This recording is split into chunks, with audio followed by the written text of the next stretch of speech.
Quina ha estat la seva experiència en relació a la gestió de l'impacte de la Covid-19? Bé, ha estat aquesta una experiència que mai m'hauria imaginat de viure-la. Ha estat una experiència molt intensa i molt única. Aquesta és la veritat. Nosaltres, la Fundació Altaia, és una institució que té una gran diversitat de serveis, des de l'Hospital d'Aguts, públic, una clínica privada i mutual, tenim un sociosanitari, salut mental, primària. I cada una d'aquestes línies té la seva diversitat per atendre diversos tipus de pacients, amb diversos tipus de necessitats. I de cop i volta, tota aquesta demanda canvia, desapareix aquesta diversitat i es transforma en una demanda homogènia en què pràcticament la seva totalitat és de persones infectades amb Covid-19. Una malaltia, a més, que requereix unes especials condicions de tractament, d'aïllament, de circuits, és a dir, que s'ha de fer d'una determinada manera. Això obliga que d'avui per demà, en hores, en pocs dies, transformar tota la institució de cop i volta, i per tant adaptar-nos a aquesta nova realitat, a canviar els espais. Els professionals canvien la seva funció, la seva manera de treballar de cada dia i especialitats diferents. Tothom s'aboca a treballar en un tipus de pacient i a fer unes tècniques per les quals no estaven habituats, no estaven formats, no estaven acostumats. Això requereix un gran esforç de dedicació, un gran esforç tècnic i un gran esforç humà, perquè també és un tipus de malaltia que exigeix una gran càrrega emocional per relacionar-se amb els pacients i per les seves famílies, per les condicions d'aïllament que això representa. Per tant, tota la institució, el que veiem és que hi ha una adaptació de tots els serveis, també dels serveis de logística, de compres, de magatzems, d'informàtica, és a dir, tota la institució, els serveis assistencials i no assistencials s'ha de donar aquesta volta com a mitjà.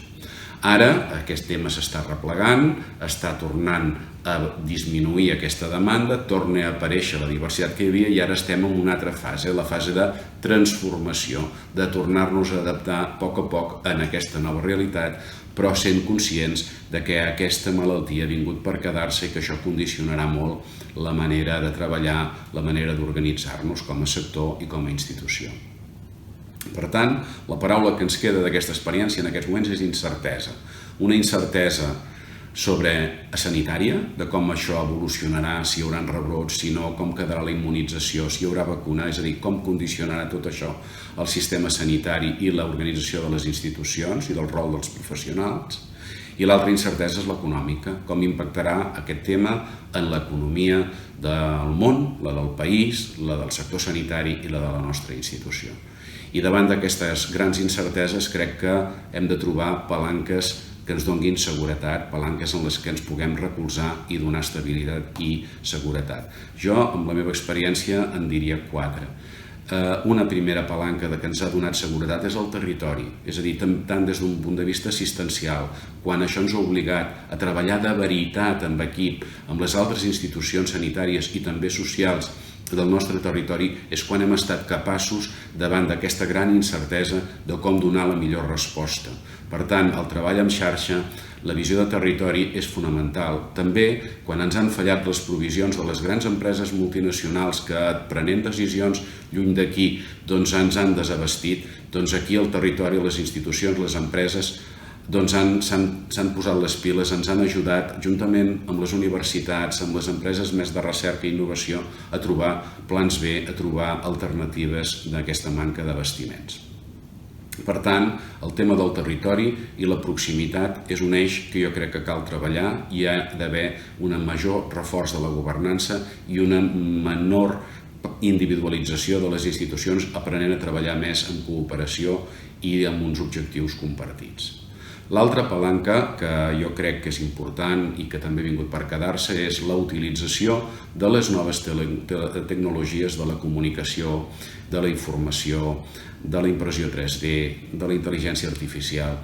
Tot això recolzant un canvi de model que passarà perquè hi hagi una atenció no presencial molt més gran, perquè la relació entre professionals o entre professionals i pacients es faci més d'una manera a distància, però que es puguin compartir les imatges, que puguin compartir el coneixement i que aquesta és una realitat que jo crec que és molt important, posar en valor també l'atenció al domicili com un lloc que es pot fer atenció amb qualitat i amb seguretat. La impressió 3D ens ha donat alternatives en els moments de desproveïment, com deia, i per tant també tenim un espai aquí que ens dona tot un món de creixement. Per tant, és important que les empreses sanitàries, les institucions, tinguem aquest gruix de coneixement, un gruix de professionals amb capacitat d'innovació i amb capacitat de transformar utilitzant aquestes noves tecnologies. La tercera palanca que jo crec que és fonamental és el finançament. Ens hem de donar compte que aquest subfinançament que pateix el sistema sanitari crec que ha quedat amb evidència que això cal superar-ho. Aquesta manca, aquest subfinançament valorat pel doctor Guillem López Casasnovas d'uns 5.000 milions d'euros, a mi em sembla que és l'hora de començar a revertir aquesta realitat i veure que no podem anar tan ajustats com anem ara, que necessitem capacitats d'una certa capacitat d'esponjament, d'una certa capacitat de creixement i per tant necessitem unes inversions, tenim unes necessitats de reposició i d'inversions en equipaments i en espais que cal millorar.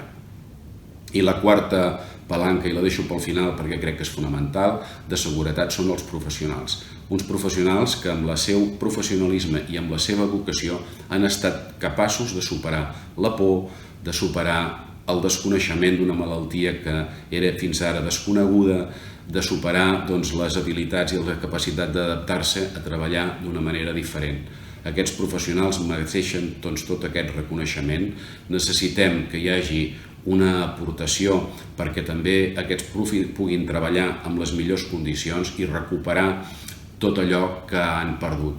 Crec que no es tracta, com deia també el doctor Guillem López Casasnovas, aquesta és una feina, aquesta labor no té preu, això no es pot valorar amb diners, però sí que cal recuperar els conceptes que s'hagin pogut perdre al llarg del temps i cal que la retribució i el reconeixement en els professionals pugui ser una realitat millor que la que tenim ara. Per tant, amb tot això, que és el resum de la nostra experiència, és que és una crisi de la qual n'hem de treure coses positives, aquelles coses que ja volíem fer i que la crisi ens ha donat una empenta, ens hi ha posat a fer-les i a transformar-ho, que ara no tornem en el punt de partida, sinó que ens quedem amb la millor de la crisi que això ens hagi pogut aportar.